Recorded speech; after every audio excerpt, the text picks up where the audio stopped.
Welcome back. आज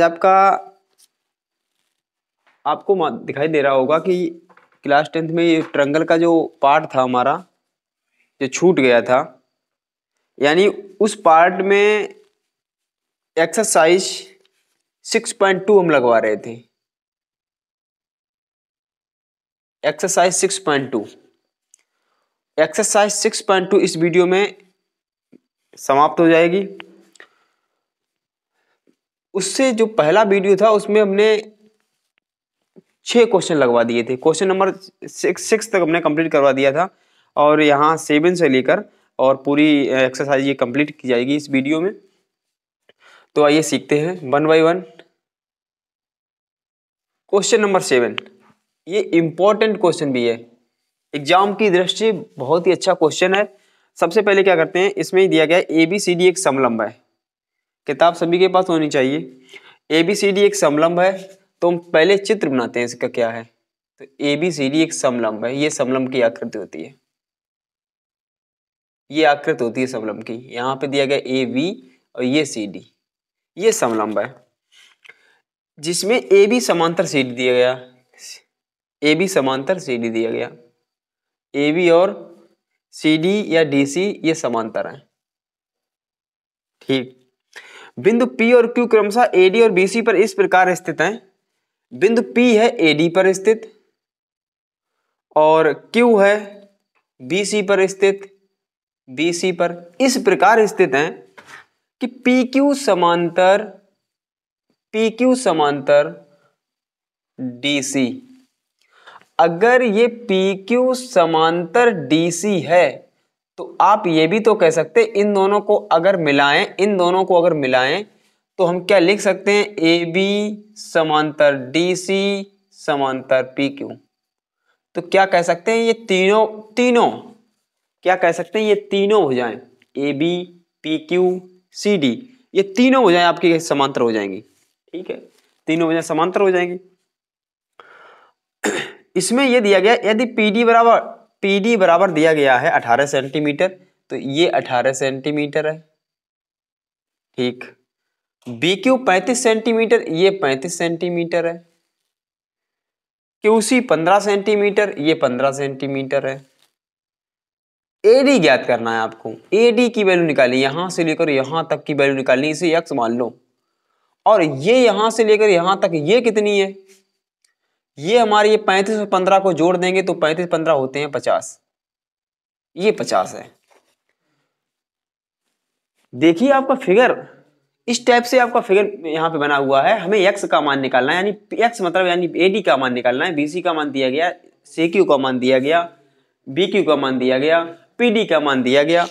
तो ठीक है, एक बात हमें ये बताओ कि रेखाएं ये समांतर हैं, भुजाएं ये समांतर हैं, और समांतर जब भुजा होती हैं तो आप ध्यान रखना थेल्स प्रमेय लग जाती है और वो त्रिभुज होना चाहिए। इसमें आपको त्रिभुज नहीं दिखाई दे रहा है। अगर त्रिभुज नहीं दिखाई दे रहा है तो आप इससे इस प्रकार से त्रिभुज बना लो, एक इसका समलंब का एक विकर्ण खींच दो जिससे एक त्रिभुज नजर आने लगे, और इसका नाम यहाँ पे E डाल दो। मैंने यहाँ पे क्या किया, यहाँ पे विकर्ण खींच दिया, मैंने एक BD विकर्ण खींच दिया और जो जहां पर ये मिल रहा है उस पर बिंदु E कह दिया। अब आपको दो त्रिभुज नजर आने लगे होंगे, एक तो ये बड़ा सा त्रिभुज, एक ये बड़ा सा त्रिभुज। अब इसका सॉल्यूशन करते हैं।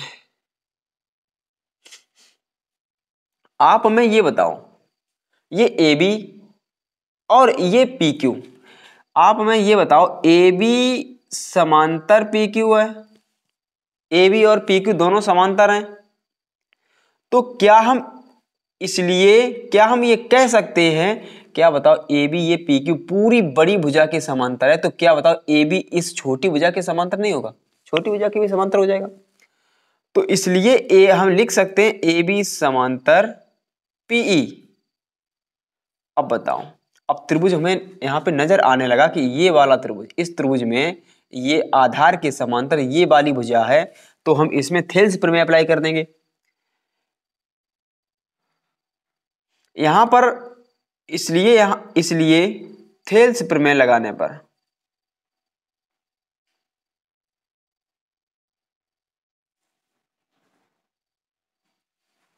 अब थेल्स प्रमेय लगा देंगे हम।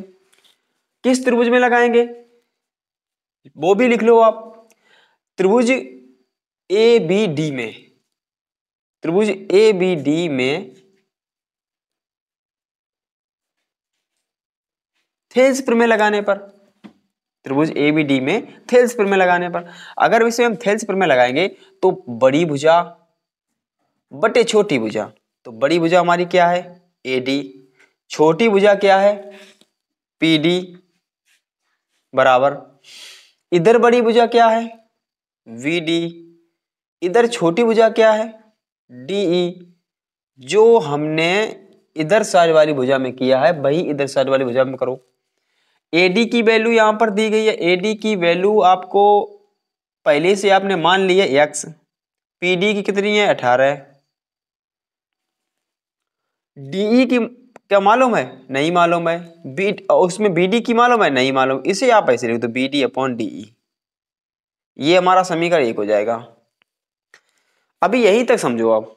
मात्र हमने क्या किया है, हमने पहले सबसे पहले आकृति को बनाया, उसके बाद में मैंने एक विकर्ण को खींचा जिससे हमें ये दो भुजाएं समांतर दी गई थी। जब तक आप त्रिभुज नहीं बनाओगे आप थेल्स प्रमेय नहीं लगा सकते हो, थेल्स प्रमेय मैंने लगा दी। उसके बाद हमें ये भी तो मालूम है, मैंने इसके अकॉर्डिंग अभी मैंने थेल्स प्रमेय लगाई है, किसके अकॉर्डिंग ए बी और सी डी के अकॉर्डिंग। हमने कौन सी किसे लेके चले ए बी समांतर पी क्यू, अगर ये भी समांतर पी क्यू है तो हमने ये थेल्स प्रमेय लगाई है। अब हम लेके चलेंगे त्रिभुज बी सी डी में, त्रिभुज बी सी डी में आप लोग बता सकते हो कि ये वाली भुजा और ये वाली भुजा दोनों समांतर हैं। अगर ये पूरी भुजा अगर इसके समांतर है तो ये इसका भाग भी इसके समांतर होगा, यानी इसका मतलब है जो क्यू ई है, क्यू ई और सी डी ये भी समांतर होंगे आपस में। त्रिभुज एबीसी में क्यू ई समांतर सी डी, इसलिए पुनः थेल्स प्रमेय लगाने पर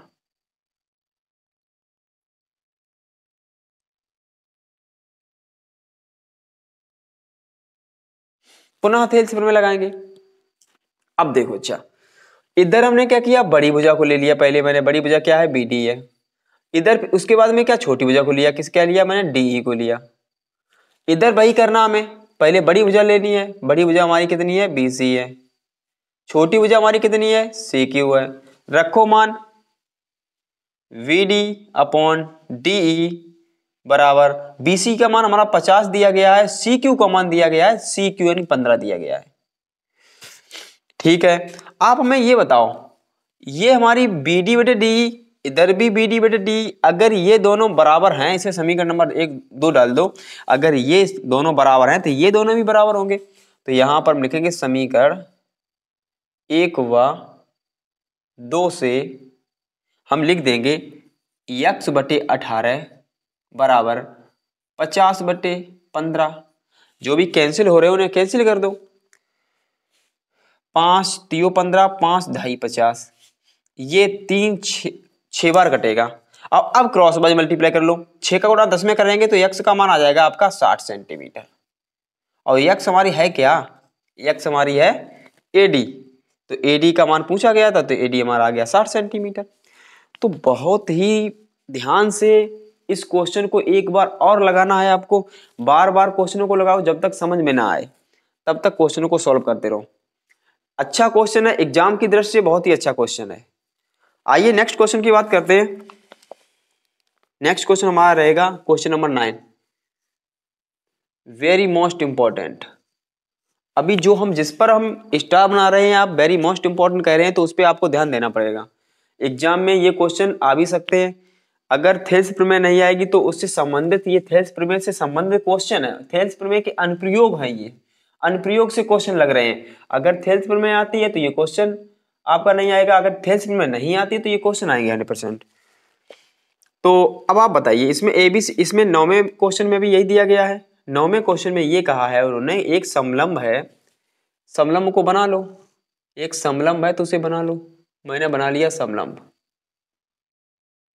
और उसका नाम दे दिया मैंने ABCD। इसके विकर्ण, क्वेश्चन कह रहा है इसके विकर्ण बिंदु O पर काटते हैं, ठीक है। समलंब में क्या है, समलंब में दो भुजाएं समांतर तो होती हैं, तो ए बी समांतर डी सी तो है। अगर क्वेश्चन कह रहा कि ये समलंब है, अगर ये ना कहे तब भी आप कहोगे कि हाँ सर समलंब तभी माना जाएगा जब दो भुजाएं समांतर होंगी इसकी। ठीक है, अब क्या करना है आपको, इसके विकर्ण परस्पर बिंदु ओ पर प्रतिच्छेद करते हैं। ठीक, बना दिया मैंने फिगर में, दर्शाइए कि। तो अब हम इस क्वेश्चन को बिल्कुल सुटेबल तरीके से लगाते हैं, बिल्कुल कायदे से। सबसे पहले लिखा जाता है ज्ञात है। क्वेश्चन में सबसे पहले ज्ञात है लिखो। क्या क्या ज्ञात है? आपको मालूम है चतुर्भुज एबीसीडी एक समलंब है। चतुर्भुज एबीसीडी एक समलंब है जिसमें समलंब है जिसमें ए बी समांतर डी सी। उसके बाद लिख देंगे विकर्ण ओ पर प्रतिच्छेद करते हैं, विकर्ण ओ पर काटते हैं या प्रतिच्छेद करते हैं। ये हो गया, ये हमें ज्ञात है, हमें करना पड़ेगा। उसके बाद हमें क्या हमें सिद्ध करना वो लिख लो। इसके बाद ज्ञात, सबसे पहले ज्ञात है हेडिंग पड़ेगी, उसके बाद सिद्ध करना। क्या सिद्ध करना है वो देखो पहले। इसमें सिद्ध करना है कि ए ओ वटे बी ओ सी ओ बटे डी ओ, ये हमें सिद्ध करना है। चलो ठीक है, बिल्कुल एक्यूरेट आपको बता रहे हैं कैसे आपको क्वेश्चन सॉल्व करना है एग्जाम में, तो किस तरीके से लिखना है आपको, एक जो एग्जामिनर एक भी नंबर ना काट पाए, उसकी हिम्मत ना पड़े एक भी नंबर काटने की। ठीक है, सिद्ध करना। उसके बाद में अगर चाहो तो अपनी सुविधा की रचना आपने सुविधा के अनुसार की जाएगी, जैसे आपका मन करे, जैसा आपका मन करे उस तरीके से आप रचना कर सकते हो। चलो अच्छा, हम थोड़ी रचना यहाँ पे करते हैं। हम यहाँ पर इस तरीके से रचना कर रहे हैं। मैंने ये ई पॉइंट यानी ओ ई रेखा खींची, मैंने ओ ई रेखा खींची, ओ ई रेखा सी डीसी के समांतर ले लिया मैंने, और डीसी के समांतर हो जाएगी तो ए बी के समांतर हो जाएगी। तो मैंने रचना में क्या किया, जो ओ ई है वो समांतर है किसके, डीसी के, और डीसी समांतर किसके है, ए बी के। मैंने इस प्रकार रचना की है कि ये रेखा इसके समांतर है। देखिए, अगर ये रेखा इसके समांतर है तो थेल्स प्रमेय ऑटोमेटिक लग जाएगी। अब क्या करना हमें, अब उत्पत्ति, चलो मैंने समांतर मान लिया, थेल्स प्रमेय लगा देंगे। अब इसके बाद में हेडिंग पड़ेगी उत्पत्ति। अब आपको यही साफ साफ यही सोचना है कि जब जब रेखाएं समांतर होगी, जब किसी त्रिभुज के आधार के समांतर रेखा होगी तो थेल्स प्रमेय लगाएंगे। ये रेखा इसके समांतर, त्रिभुज हम कौन सा लेके चलेंगे, ये त्रिभुज लेके चलेंगे। ठीक है, चलो ये त्रिभुज ले लेते हैं। अब देखते हैं, अगर हम ये त्रिभुज लेके चले, ये वाला त्रिभुज लेके चलो ए सी डी, क्योंकि ये वाली रेखा इस रेखा के समांतर त्रिभुज कौन सा बनेगा, ये बनेगा ए सी डी। त्रिभुज ए सी डी में बिल्कुल सेम ऐसे ही आपको वहां पे अगर आपने बिल्कुल सेम ऐसे ही यहाँ पे लिख दिया एग्जाम में तो नंबर कोई नहीं काटेगा। त्रिभुज ए सी डी में ओ ई समांतर डी सी, भुजा ओ ई डी सी के समांतर है। अब क्या करना आपको, अब समांतर है इसलिए थेल्स प्रमेय लगाने पर, हम बार बार ये नहीं लिखेंगे, हम बोल रहे हैं यहाँ पे थेल्स प्रमेय लगाने पर। तो थेल्स प्रमेय यहाँ पे हम लगा रहे हैं। हम क्या करेंगे, पहले छोटी छोटी भुजाओं का अनुपात लेते हैं। अगर हम छोटी छोटी भुजाओं का अनुपात लेंगे तो ये हो जाएगा डीई और ये हो जाएगा एई। इसका मतलब डीई अपॉन एई। इधर साइड में नहीं, इधर मैंने भुजा पे छोटी छोटी भुजाओं का अनुपात किया, इधर भी छोटी छोटी भुजाओं का अनुपात कर दो। तो इसका मतलब ऊपर से पहले किया था मैंने डी और ए को, तो इधर से ये भी यहाँ पे लिखेंगे सीओ और इधर लिख देंगे यहाँ पर एओ। ये हमारा इक्वेशन पहली बनी जाके फर्स्ट इक्वेशन। अब ध्यान रखना इसके बाद में करना क्या है,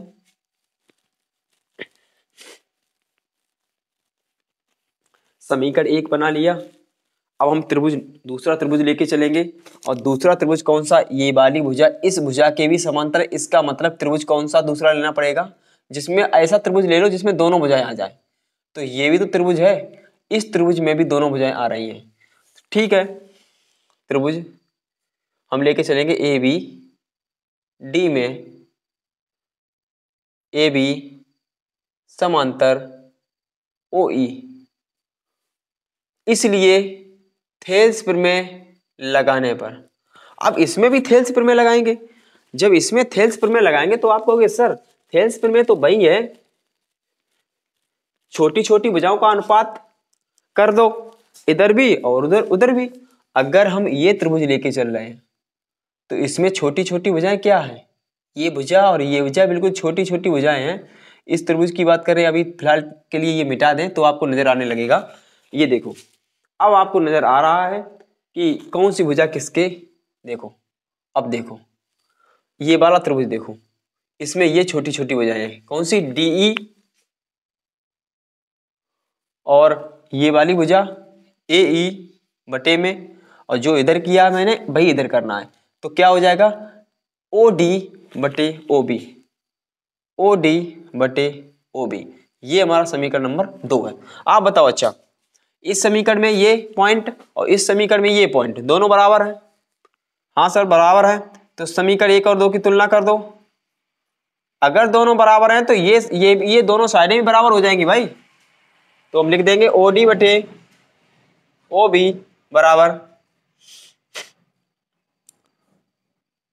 सी ओ बटे ए ओ, या सी ओ बटे ए ओ को हम लिख सकते हैं, इसे ओ डी को हम लिख सकते हैं डी ओ, और ओ बी को लिख सकते हैं बी ओ। हमें क्या सिद्ध करना था, ए ओ बटे ओ बी में सिद्ध करना। तो क्रॉस वाइज मल्टीप्लाई करेंगे तो ये यहां पे पहुंच जाएगा, ये यहां पे आ जाएगा, तो हमारा लिख जाएगा ए ओ बटे बी ओ, और आप सी ओ बटे ये यहां पे आ जाएगा डी ओ। यही हमें प्रूफ करना था, हैंस प्रूव्ड। ये हमें प्रूफ करना था। दोनों क्वेश्चन बहुत ही बेहतरीन क्वेश्चन है, आप लोग समझना। पहले इन दोनों क्वेश्चनों को अगर सॉल्व कर लोगे तो बहुत सारी डाउट्स क्लियर हो जाएंगे तुम्हारे, और बाकी इस टाइप से जो भी क्वेश्चन आएंगे आप लगा सकते हो। जहां पर आपको दिखाए, जैसे आपको समलंब दिया गया हो तो अपने हिसाब से आप समांतर रेखा की अपनी रचना करो। तो वो रचना करनी है तो रचना में लिखना पड़ेगा आपको। अगर समलंब है, समलंब के केस में ये करना होता, समलंब आपका दिया गया हो, अगर उसमें त्रिभुज ना दिखाई दे रहे हो तो विकर्ण बना दो उसमें, और त्रिभुज अगर दिखाई दे रहे हो तो अपने हिसाब से उसमें एक समांतर रेखा खींच दो। आधार के जैसी समांतर रेखा खींचेंगे वैसे ही हमारा आंसर आ जाएगा। इसके बाद आपका क्वेश्चन रहेगा क्वेश्चन नंबर 10। क्वेश्चन नंबर 10 में आपके पार्ट हैं 5, उसमें से आप जो भी बताओ वही पार्ट हम बता देते हैं। क्वेश्चन नंबर 10 में 5 पार्ट है। इसमें से आपको इसमें दिया गया किसी त्रिभुज पी क्यू आर की भुजाओं पी क्यू और पी आर पर क्रमशः बिंदु ई और एफ स्थित हैं। जैसा यहाँ पे दिया गया है, जो क्वेश्चन में इंफॉर्मेशन है उसके हिसाब से एक त्रिभुज बनाते हैं पी क्यू आर। ये त्रिभुज पी क्यू आर है। पी क्यू और पी आर पर क्रमशः बिंदु ई और एफ स्थित है। पी क्यू पर ई है और पी आर पर एफ है, दोनों बिंदु स्थित हैं। इन्होंने ये कहा है कि बताइए क्या ई एफ समांतर क्यू आर। आपको बताना है कि ई एफ समांतर क्यू आर है या नहीं।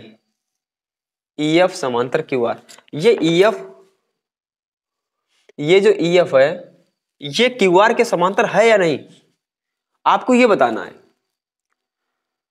चलो अच्छा देखते हैं, अगर इसमें थेल्स प्रमेय अप्लाई हो जाएगी तो हम कह देंगे ये दोनों समांतर हैं, क्योंकि थेल्स प्रमेय ये कहती है, थेल्स प्रमेय ये कहती है कि अगर भुजाओं का, ये वाली जो भुजा है इन भुजाओं को समान अनुपात में विभाजित कर दे तो ये दोनों भुजाएं हो जाएंगी समांतर।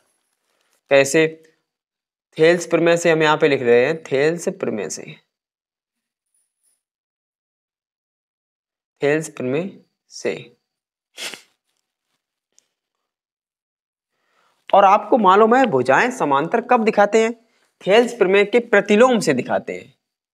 जैसा कि हमने आपको बताया था, थेल्स प्रमेय के प्रतिलोम से।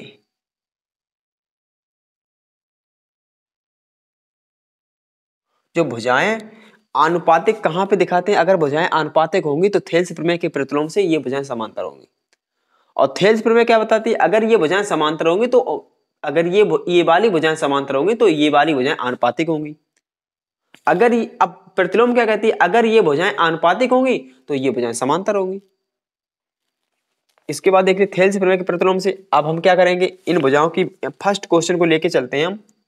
फर्स्ट क्वेश्चन इसमें ये दिया गया, पी दिया गया 3.9, ये दिया गया 3.9, ई क्यू 3 सेंटीमीटर, ये 3, पी एफ 3.6 और एफ आर 2.4, ये सेंटीमीटर में दी गई है। अब इनका अनुपात निकालो। अनुपात क्या है? पीई बटे ई क्यू। इसका अनुपात निकालो। पीई कितना है? 3.9 बटे 3। अगर इसे हम सॉल्व करें तो ये आ जाएगा 1.3। इसके बाद में इसका अनुपात निकाल दो। इसका अनुपात क्या है? P F upon F R. P F कितना है? 3.6। एफ आर कितना है? 2.4। इसे सॉल्व करेंगे, कैंसिल कर दो। 12 से कैंसिल हो जाएगा, 12 दूनी 24 और 12 तीन 36। इसका मतलब है ये हो जाएगा 3 बटे 2। इसका मतलब होता है 1.5। क्या बताओ? पीई बटे ई क्यू और पी एफ बटे एफ आर, क्या ये दोनों बराबर हैं? क्या ये दोनों बराबर हैं? यहाँ पे बराबर रिजल्ट निकल रहा है। अगर ये बराबर हो जाएंगे तो हम कह देंगे ये समांतर हैं। हम थेल्स प्रमेय के प्रतिलोम से कह देंगे ये समांतर हैं, बराबर हैं। तो आप ये कहोगे सर इस पीई अपॉन ई क्यू की वैल्यू 1.3 है और P F upon F R की वैल्यू 1.5 है, तो ये कैसे बराबर हैं? बराबर ही नहीं है। अगर ये बराबर नहीं है इसलिए हम लिख देंगे ई एफ समांतर नहीं है इसके क्यू आर के। तो आपको ऐसे ही बताना है। हर क्वेश्चन में, एक क्वेश्चन मैंने लगवा दिया है, हर क्वेश्चन में आपको यही अप्लाई करना है कि अगर ये अनुपात बराबर हो जाते तो हम लिख देते थेल्स प्रमेय के प्रतिलोम से ये भुजाएं समांतर हैं। अगर बराबर नहीं है तो थेल्स प्रमेय की प्रतिलोम ये कहती है तो ये समांतर भी नहीं है। ठीक है, समझ में आ रहा होगा? अभी रुक जाओ। इसके बाद नेक्स्ट आपका क्वेश्चन रहेगा क्वेश्चन नंबर 11।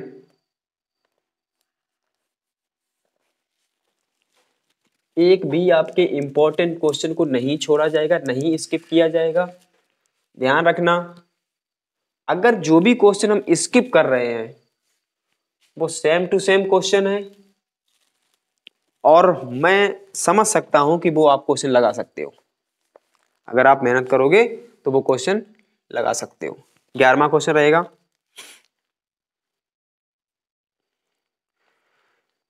ग्यारहवें क्वेश्चन में एक आकृति दी गई है, वो आप लोग भी हमारे साथ साथ बना लो। आकृति को बनाने की कोशिश कर रहे हैं।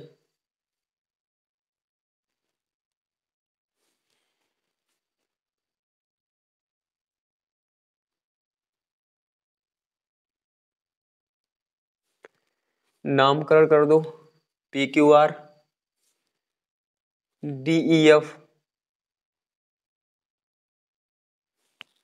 ये ओ है। इसमें दिया गया आकृति के हिसाब से इसमें दिया गया है डीई समांतर ओ क्यू और क्या दिया गया है डी एफ समांतर ओ आर। डीई कौन सी है? ये डीई है, ये वाली इसके समांतर है ओ क्यू के, ये इसके समांतर और डीएफ ये वाली इसके समांतर। ये दिया गया दोनों। उसके बाद में आपको सिद्ध क्या करना है, ये तो हमें पहले से ज्ञात है, ये हमें पहले से ज्ञात है। उसके बाद हमें सिद्ध क्या करना है? हमें सिद्ध करना है,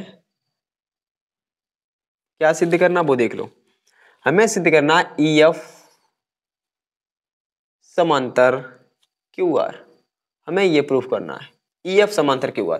EF हमारा कहाँ पे है, ये है, ये EF और ये QR। हमें ये दोनों समांतर दिखाने हैं। हमें रचना कुछ भी नहीं करनी है, बिल्कुल एकदम कंप्लीट इंफॉर्मेशन हमारे पास है। हमें डायरेक्ट उपपत्ति लिखनी है। उपपत्ति बहुत ही अच्छा क्वेश्चन, बहुत ही अच्छी तरीके से आपको ध्यान रखना पड़ेगा कि हमें ये कैसे करना है। देखो यहाँ पर दो भुजाएं समांतर दी गई हैं, दो भुजाएं समांतर दी गई दो जगह पे।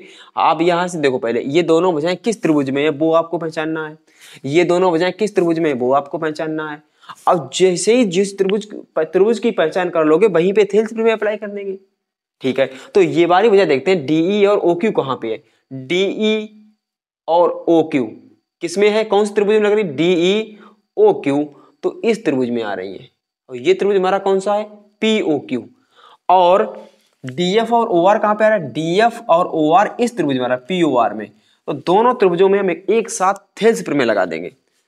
तो त्रिभुज POQ व त्रिभुज POR में भुजाएं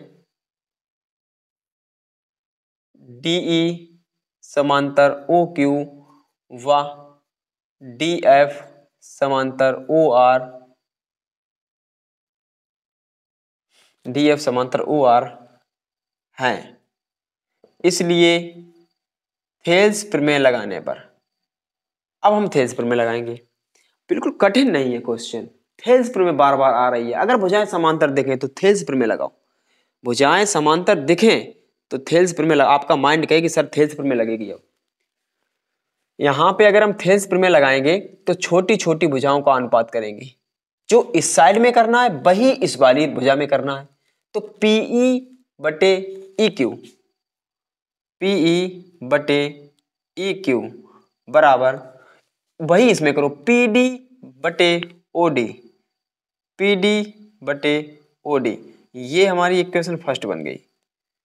अब इस वाले त्रिभुज की बात करो, इस वाले त्रिभुज में इधर हमारा त्रिभुज ये है POR, इसमें हमारी कौन सी भुजा, ये वाली भुजा इसके समांतर है। इसका मतलब यहां तक लेना पड़ेगा PF बटे FR, PF बटे FR।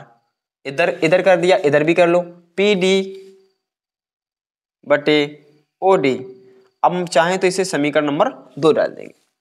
समीकरण 1 व 2 की तुलना करेंगे हम, समीकरण 1 व 2 से, क्योंकि ये वाला जो पार्ट है PD बटे OD इधर भी है, PD बटे OD इधर भी, ये दोनों बराबर हैं तो ये दोनों भी बराबर हो जाएंगे। तो ये दोनों बराबर हो जाएंगे तो ये लिख जाएगा PE बटे EQ और PF अपॉन FR।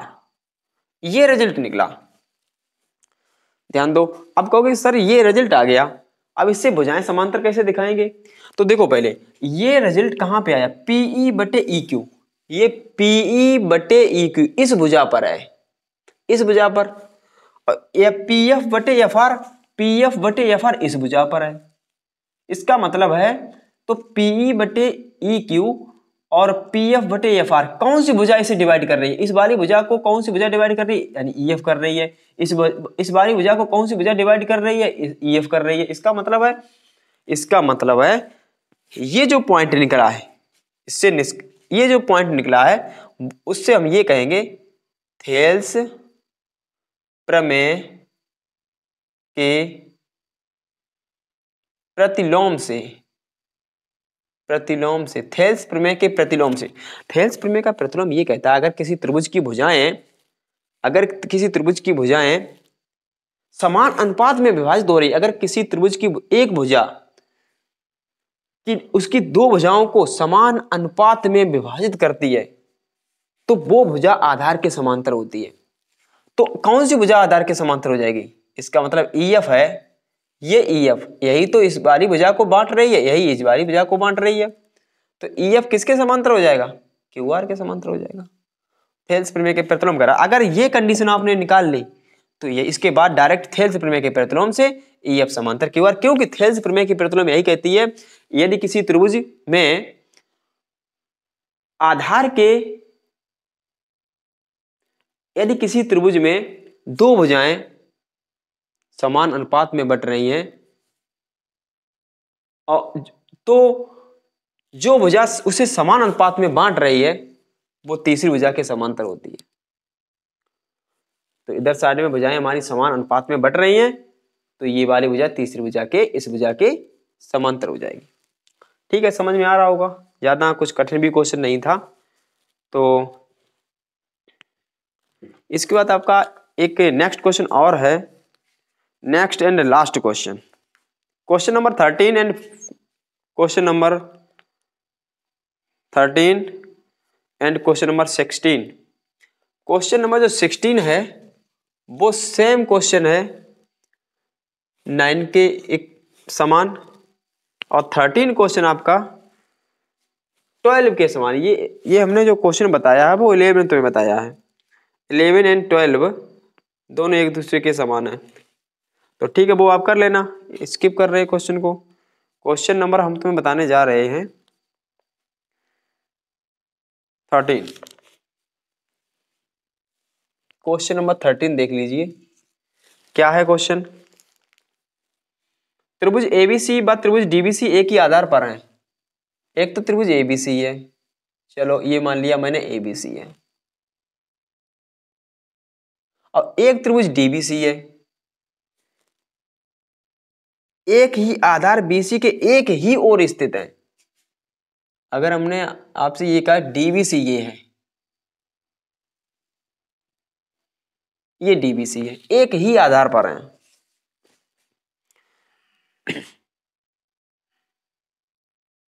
बीसी पर स्थित बिंदु पी से पी क्यू समांतर ए बी।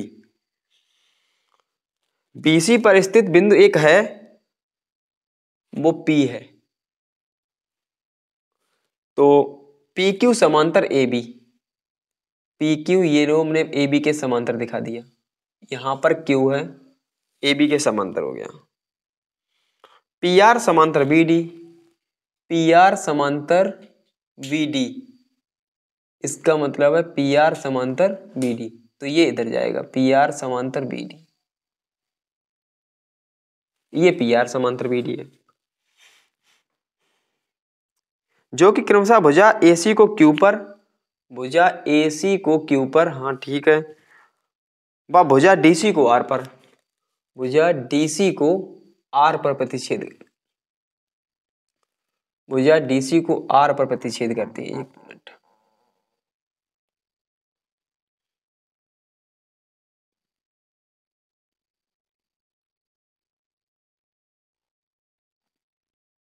एक मिनट, यहां पर क्यू है, यहां पर आर है,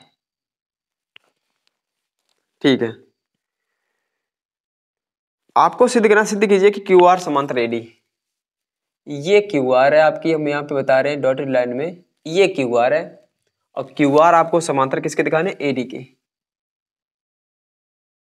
इसका मतलब ये वाली भुजा इस भुजा के समांतर हो जाए, क्यू आर समांतर एडी, ये भुजा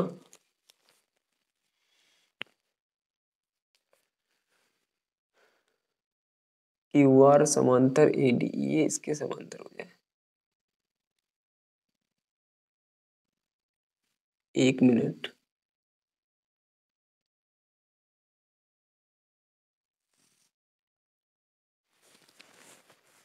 फिगर को दोबारा से बनाते हैं, थोड़ा गलत जा रहा फिगर।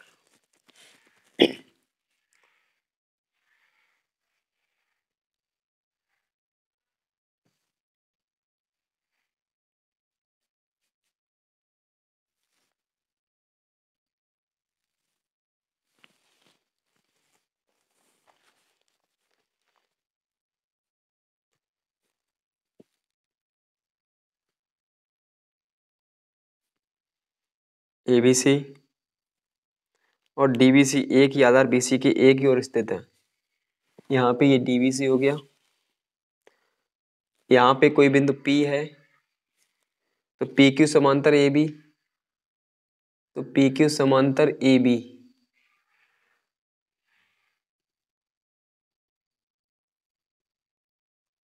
पी क्यू समांतर ए बी, पी आर समांतर बी डी, पी आर समांतर बी डी।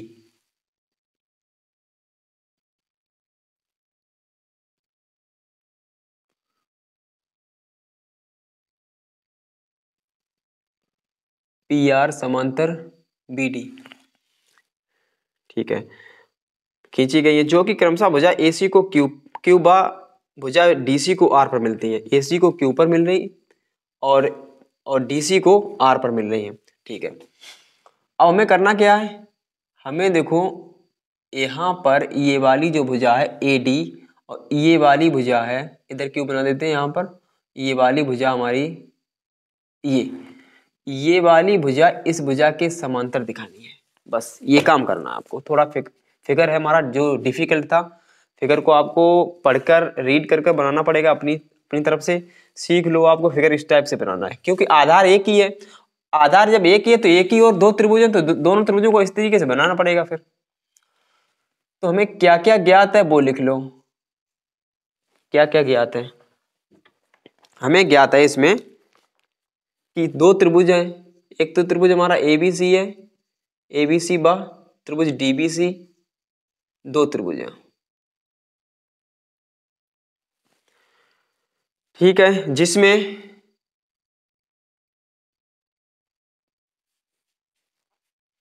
PQ समांतर AB व PR समांतर VD, ये दोनों पॉइंट आपको इंडिकेट करने, दोनों आपको मालूम है। हमें क्या सिद्ध करना है वो भी लिख लो। हमें सिद्ध क्या करना है वो लिख लो पहले। सिद्ध में करना QR समांतर AD, हमें ये सिद्ध करना है।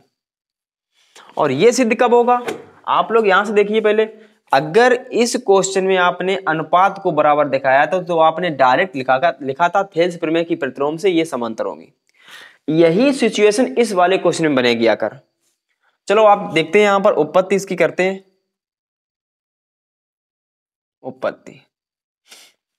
उत्पत्ति में सबसे पहले हम ये लेके चलेंगे, सबसे पहले आपको समांतर भुजाओं को देखना कि पहचानना है किस त्रिभुज में है। तो PQ समांतर AB, PQ कहां पे है हमारी, PQ ये है, और समांतर AB कहां पे है, AB हमारी ये है।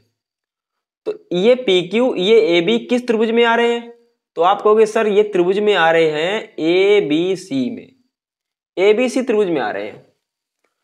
तो हम यहां पर एक त्रिभुज लेके चलेंगे ABC।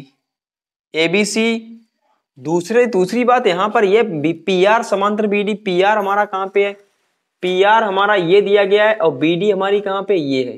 तो PR और BD ये बड़ी वाली भुजा में है, ठीक है। PR और BD ये बड़ी वाले त्रिभुज में है। कौन से त्रिभुज में है, ये वाले BCD वाले में। ये हमारी PR है और ये हमारी BD है, तो ये पूरे बड़े वाले त्रिभुज में, त्रिभुज ABC व त्रिभुज BCD में भुजा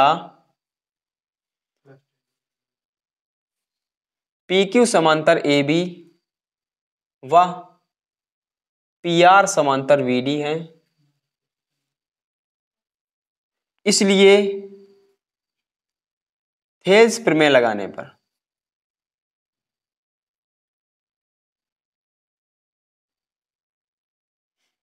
आप दोनों त्रिभुजों में थेल्स प्रमेय लगाएंगे। सबसे पहले देख लो ABC में अगर हम थेल्स प्रमेय लगाएंगे, क्योंकि ये वाली भुजा इस भुजा के समांतर है, तो छोटी छोटी भुजाओं का अनुपात निकाल लो। इधर भी छोटी छोटी भुजाओं का अनुपात निकालेंगे, इधर छोटी छोटी भुजाओं का अगर अनुपात निकालेंगे तो BP बटे PC कर दो, BP बटे PC कर दो। अब तुम कहोगे सर इधर से नहीं ले सकते हैं, हाँ ले सकते हैं, CP बटे BP कर दो, कोई दिक्कत नहीं, किधर से भी ले लो आपका माइंड। अगर आप इधर से इधर रीड कर रहे हो तो इधर ही से रीड करना पड़ेगा। अभी मैंने लिखा इधर से, तो BP बटे PC कर दिया, तो इधर ऊपर से चलना पड़ेगा, इधर साइड से नीचे की तरफ चलना पड़ेगा। अगर इधर से रीड करेंगे तो इधर से ही चलना पड़ेगा, ठीक है। तो BP बटे PC बराबर इधर से, और देख लो AQ बटे CQ, इधर हो जाएगा हमारा AQ बटे CQ। अब यही हमारा समीकरण 1 है। और ये हमारा समीकरण 1 पता कहां से निकला, ये हमारा समीकरण 1 निकला है त्रिभुज एबीसी से। और त्रिभुज एबीसी से हमने कैसे निकाला है, क्योंकि ये भुजाएं समांतर थी इसकी। अब भुजा ये समांतर कहां पे है, ये पूरे बड़े वाले त्रिभुज में, इसका मतलब बीसीडी में है। तो बीसीडी में हमारी कौन सी भुजा है, पीआर। पीआर हमारी ये वाली भुजा है, और बीडी कौन सी है, हमारी ये वाली भुजा है। तो इसमें भी वही लगा दो, इसमें भी वही लगाएंगे। हम क्या करेंगे, देखो इस बड़े वाले त्रिभुज में भी हमारी ये वाली भुजा आ रही है, और समांतर ये रेखा है। तो समांतर ये रेखा तो यहां पे कट कर रही है, इस वाली भुजा को यहां पे कट कर रही है। इसका मतलब है दो पार्ट ये बन गए इसके, बीपी बटे पीसी, बीपी बटे पीसी। इधर साइड में क्या बने, इधर साइड में बने डी आर बटे आरसी, डी आर बटे आरसी बना।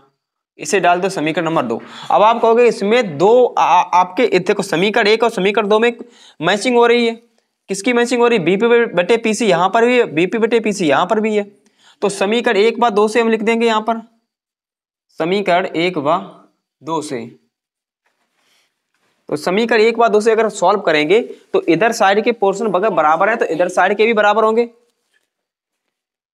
तो ए क्यू बटे सी क्यू डी आर बटे आर सी, ये दोनों बराबर हैं।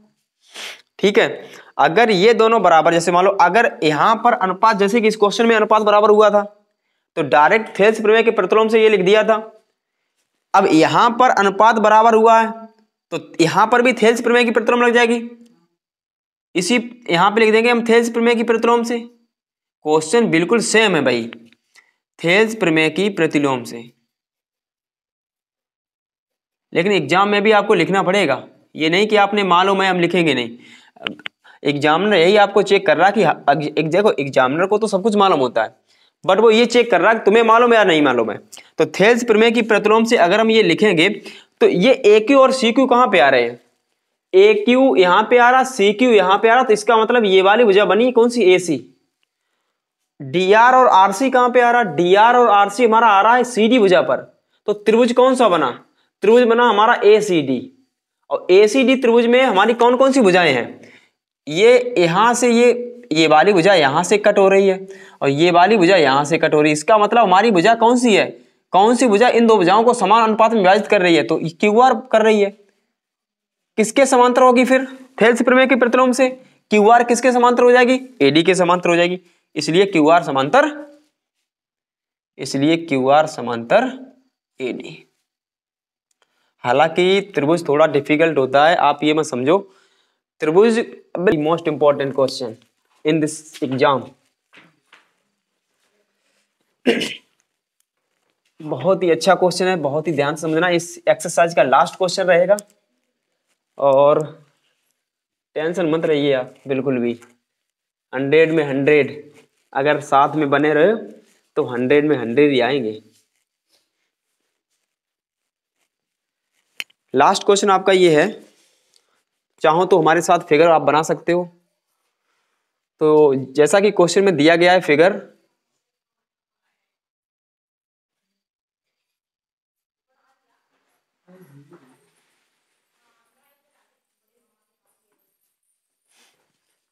देखिए क्वेश्चन नंबर 14 ये आकृत दे दी। आकृत में क्या दिया गया है, तो ज्ञात है पहले लिख लिया करो। क्या क्या हमें ज्ञात है, एडी बटे डी सी, वीई बटे ई सी, ये दिया गया है। अनुपात बराबर दिया गया है, तथा सी डी ई ये वाला कोण कोण कौन सा दिया गया है, सी डी ई बराबर कोण सीई डी, सीई डी ये वाला कोण, ये दोनों कोण आपस में बराबर हैं। तो सिद्ध कीजिए कि त्रिभुज सीएबी एक समद्विबाहु त्रिभुज है। सीएबी ये बड़ा वाला त्रिभुज, इसमें दो त्रिभुज आपको दिखाई दे रहे होंगे, एक ऊपर त्रिभुज है एक नीचे त्रिभुज है। तो ये वाला आपको दिखाना है कि ये आपका त्रिभुज है एक समद्विबाहु त्रिभुज। तो सिद्ध क्या करना हमें वो भी लिख लो। सिद्ध हमें करना है कि त्रिभुज ए बी सी एक समद्विबाहु त्रिभुज है।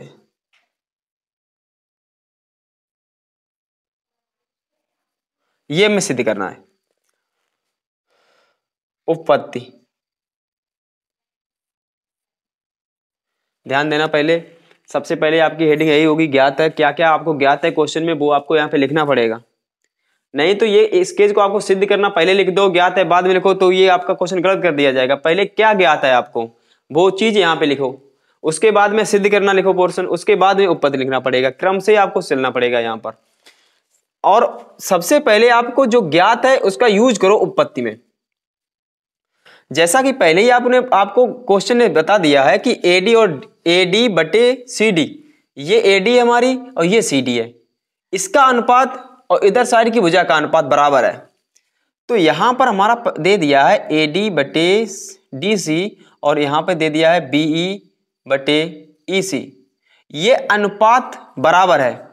तो ये अनुपात बराबर होता, ये कौन सी प्रमेय कहती है अनुपात अगर बराबर हो तो क्या होगा? इसलिए थेल्स प्रमेय के प्रतिलोम से, थेल्स प्रमेय के प्रतिलोम से यदि अनुपात बराबर होगा तो थेल्स प्रमेय की प्रतिलोम लगेगी। अगर यहां पर समांतर भुजाएं दी गई होंगी तो थेल्स प्रमेय लगेगी, कंफ्यूजन मत हो जाना यहां पर। तो अगर अनुपात बराबर दिया गया, थेल्स प्रमेय की प्रतिलोम क्या कहती है, यहां अगर इन दो भुजाओं का अनुपात और इन दो भुजाओं का अनुपात अगर बराबर है तो थेल्स प्रमेय की प्रतिलोम ये कहती है कि ये दोनों भुजाएं समांतर हो जाएंगी। तो समांतर हो जाएंगी तो उन दोनों भुजाओं को समांतर दिखाओ, फिर ए बी समांतर हो जाएगा जाके डीई, दोनों भुजाएं समांतर हो जाएंगी।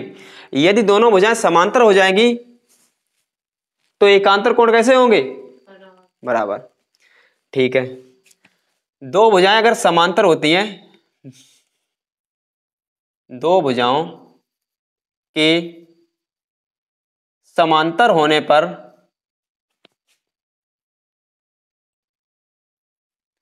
एकांतर कोण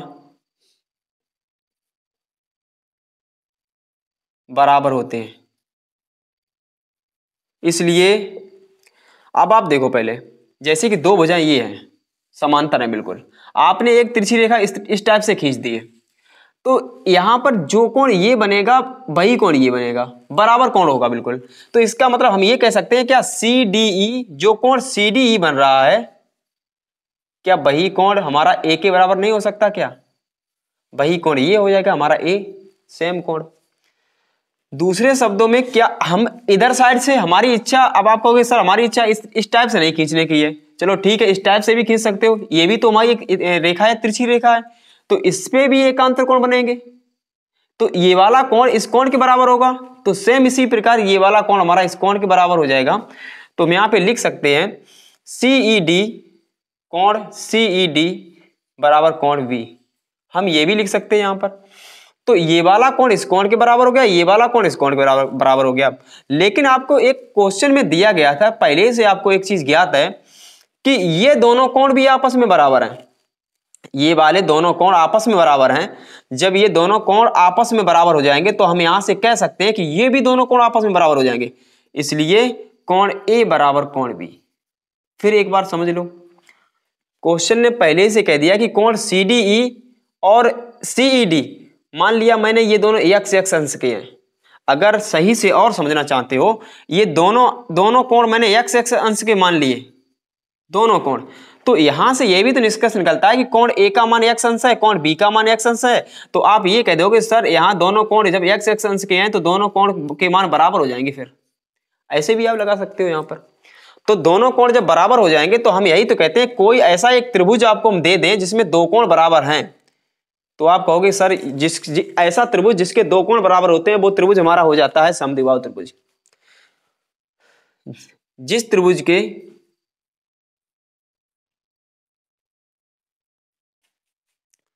दो कोण बराबर होते हैं,